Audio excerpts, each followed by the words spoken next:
M'apareix que vaig passar la major part de la meva infantesa enfilat en els arbres, perquè hi menjava, llegia, i escrivia i dormia en els arbres.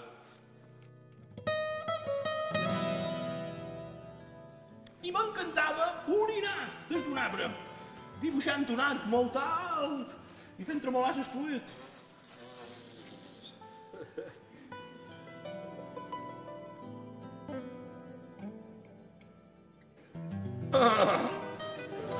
Era quasi com volar.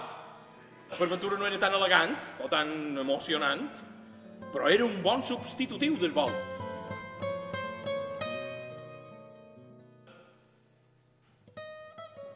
No, què putes dic jo ara de volar i d'enfilar-me en els arbres? I no sé què són totes aquestes putes històries de les lleis, de la caiguda lliure dels cossos i tot això que m'embuia.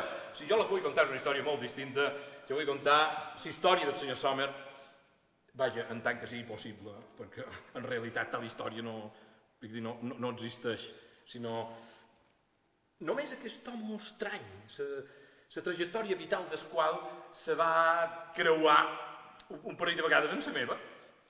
Però convendrà que tornem a començar des del principi. Quan jo encara m'enfilava als arbres... Amor, aquesta transparència del record, obligat a ser així aquesta inapel·lable com